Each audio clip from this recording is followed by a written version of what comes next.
আসসালামু আলাইকুম ওয়া রাহমাতুল্লাহ। সম্মানিত দর্শক, জাহান্নামের আগুন কি ভয়াবহ সেই স্থান যেখানে প্রবেশ করার পর আর কোনো মুক্তি নেই। আজ আমরা এমন 5 প্রকার পুরুষের আলোচনা করব যাদের সম্পর্কে নবী করিম সাল্লাল্লাহু আলাইহি ওয়াসাল্লাম এবং স্বয়ং আল্লাহ তাআলা সতর্ক করেছেন, বলেছেন এরা জাহান্নামে যাবেই। এই ভিডিওটির উদ্দেশ্য কাউকে আঘাত দেওয়া নয়, বরং আমাদের মুসলিম ভাইদেরকে কোরআন ও হাদিসের মাধ্যমে সতর্ক করা এবং সঠিক পথে ফিরে আসার জন্য উদ্বুদ্ধ করা। জাহান্নাম থেকে বাঁচার পথ কি সেটাও আমরা ভিডিওর শেষে আলোচনা করব। তাই আশা করব ভিডিওটি অবশ্যই মনোযোগ সহকারে শেষ পর্যন্ত দেখবেন, কারণ এই ভিডিওটি আপনার জীবনের মোড় ঘুরিয়ে দেওয়ার জন্য যথেষ্ট হতে পারে। প্রথম প্রকার পুরুষ হলো দায়ুস। দায়ুস হলো সেই পুরুষ যে তার পরিবারে বা অধীনস্থদের মধ্যে অশ্লীলতা ও অন্যায় দেখবে, কিন্তু তাতে সে কোনো বাধা দেবে না। সহজ কথায়, যার স্ত্রীর বা পরিবারের অন্যান্য নারী সদস্যের বেপর্দা চলাফেরা বা অবৈধ কাজকর্মে কোনো আত্মমর্যাদাবোধ বা আপত্তি নেই। সহিহ হাদিসে এসেছে, রাসূলুল্লাহ সাল্লাল্লাহু আলাইহি ওয়াসাল্লাম বলেছেন, 3 প্রকারের লোক জান্নাতে প্রবেশ করবে না: পিতামাতার অবাধ্য সন্তান, দায়ুস এবং পুরুষের বেশ ধারণকারী নারী। মুসনাদে আহমদ, হাদিস নাম্বার 6180। আল্লাহ তাআলা পুরুষকে পরিবারের অভিভাবক বানিয়েছেন। তার দায়িত্ব হলো পরিবারের সদস্যদের জাহান্নামের আগুন থেকে রক্ষা করা। দায়ুস সেই দায়িত্ব অবহেলা করে থাকে। আজকাল দেখা যায় স্বামী বা বাবা তার স্ত্রী বা মেয়ের বেপর্দা পোশাক বা পরপুরুষের সাথে অবাধ মেলামেশা দেখেও নীরব থাকেন। এই নীরবতাই তাকে দায়ুস বানিয়ে দেয় এবং জাহান্নামের পথে ঠেলে দেয়। আত্মমর্যাদা বোধ না থাকা ঈমানের দুর্বলতার লক্ষণ। প্রিয় দর্শক, দ্বিতীয় প্রকার পুরুষ হলো অহংকারী, দাম্ভিক এবং রিয়াকারী, অর্থাৎ লোক দেখানো ইবাদতকারী। সে নিজেকে অন্যের চেয়ে শ্রেষ্ঠ মনে করে, মানুষকে তুচ্ছ-তাচ্ছিল্য করে এবং হক কথা মানতে অস্বীকার করে। নবী করিম সাল্লাল্লাহু আলাইহি ওয়াসাল্লাম বলেছেন, যার হৃদয়ে সরিষার দানা পরিমাণও অহংকার থাকবে সে জান্নাতে প্রবেশ করবে না। সহিহ মুসলিম, হাদিস 91। সাহাবারা জিজ্ঞাসা করলেন, মানুষ তো চায় তার পোশাক সুন্দর হোক আর তার জুতো সুন্দর হোক।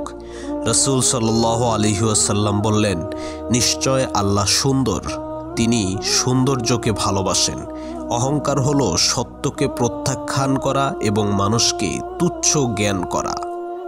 মহান আল্লাহ তাআলা পবিত্র কোরআনে বলেন, নিশ্চয় কোনো দাম্ভিক অহংকারীকে আল্লাহ তাআলা পছন্দ করেন না। সূরা লোকমান 18 নম্বর আয়াত। অহংকার মানুষকে দুনিয়াতে ইবলিশের পথ দেখায় এবং আখেরাতে জাহান্নামের গভীর খাদে নিক্ষেপ করে। জ্ঞান, ধন সম্পদ বা বংশের কারণে নিজেকে বড় মনে করা সবই অহংকারের লক্ষণ। প্রিয় দর্শক, তৃতীয় প্রকার পুরুষ হলো সেই ব্যক্তি যার জীবিকা ও উপার্জন হালাল নয়, বিশেষত সুদখোর বা হারাম পথে অর্থ উপার্জনকারী।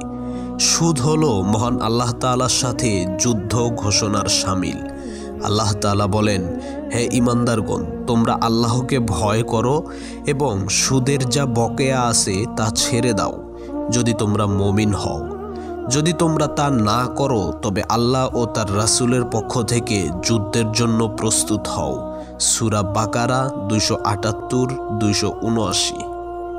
নবী করিম সাল্লাল্লাহু আলাইহি ওয়াসাল্লাম সুদকে 7টি ধ্বংসাত্মক কাজের অন্যতম বলেছেন। অন্য হাদিসে এসেছে, সুদদাতা, গ্রহীতা, এর লেখক এবং সাক্ষী সবাই সমানভাবে অপরাধী। সহিহ মুসলিম, হাদিস 1598। অবৈধ উপার্জনের ফলে ইবাদত কবুল হয় না, দোয়া কবুল হয় না। যে দেহ হারাম খাদ্য দ্বারা পুষ্ট হয় তার জন্য জাহান্নামের আগুনই যথেষ্ট। প্রিয় দর্শক, চতুর্থ প্রকার পুরুষ হলো আমানতের খেয়ানতকারী বা বিশ্বাস ভঙ্গকারী। আমানত শুধু টাকা পয়সা নয়, বরং অর্পিত দায়িত্ব, গোপন কথা, পারিবারিক দায়িত্ব, চাকরি সবই আমানত। মুনাফিকের 3টি চিহ্নের মধ্যে একটি হলো যখন তার কাছে আমানত রাখা হয় তখন সে তার খেয়ানত করে। সহিহ বুখারী হাদিস 33। আল্লাহ তাআলা বলেন, হে মুমিনগণ, তোমরা আল্লাহ ও রাসূলের সাথে আমানতের খেয়ানত করো না এবং জেনে শুনে তোমাদের পরস্পরের আমানতসমূহেরও খেয়ানত করো না। সূরা আনফাল 27।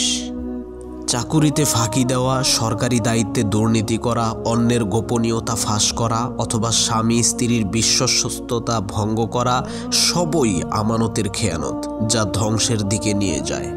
প্রিয় দর্শক, পঞ্চম ও সবচেয়ে মারাত্মক প্রকারের পুরুষ হলো ইচ্ছাকৃতভাবে নামাজ ত্যাগকারী। নামাজ হলো ঈমান ও কুফরের মাঝে পার্থক্যকারী মূল ভিত্তি। রাসূলুল্লাহ সাল্লাল্লাহু আলাইহি ওয়াসাল্লাম বলেছেন, আমাদের এবং কাফেরদের মধ্যকার পার্থক্য হলো সালাত। যে সালাত ছেড়ে দিল সে কুফরি করল। তিরমিজি হাদিস 2621। জাহান্নামীদেরকে যখন জিজ্ঞেস করা হবে তোমাদেরকে কিসে সাকারে অর্থাৎ জাহান্নামের এক স্তরে নিক্ষেপ করছে, তারা বলবে আমরা নামাজ আদায়কারীদের অন্তর্ভুক্ত ছিলাম না। সূরা মুদ্দাসসির 42-43। আল্লাহ তাআলা কিয়ামতের দিন সবার আগে সালাতের হিসাব নেবেন। যে ব্যক্তি দুনিয়ায় আল্লাহর অধিকারই আদায় করল না তার জন্য মুক্তির কোনো পথ বাকি থাকবে না। প্রিয় দর্শক, আমরা 5 প্রকার জাহান্নামী পুরুষের কথা জানলাম: দায়ুস, অহংকারী, সুদখোর, অবৈধ উপার্জনকারী, আমানতের খেয়ানতকারী এবং নামাজ ত্যাগকারী। এখন প্রশ্ন হলো, এই মুক্তির পথ কি? কেউ যদি এই পথগুলোতে জড়িয়ে থাকে তাহলে তার কি হবে? এখন একমাত্র পথ হলো তাওবায়ে নাসুহা, আন্তরিকভাবে তওবা করা। আল্লাহ তাআলা বলেছেন, নিশ্চয় আল্লাহ তওবাকারীদের ভালোবাসেন এবং যারা পবিত্র থাকে তাদেরকেও ভালোবাসেন। সূরা বাকারা 222। তওবার শর্ত 3টি: 1. পাপ কাজ সম্পূর্ণরূপে ছেড়ে দেওয়া। 2. অতীত কর্মের জন্য অনুতপ্ত হওয়া। 3. ভবিষ্যতে সেই পাপ না করার অঙ্গীকার করা। আর মানুষের হক নষ্ট করলে তা ফিরিয়ে দেওয়া।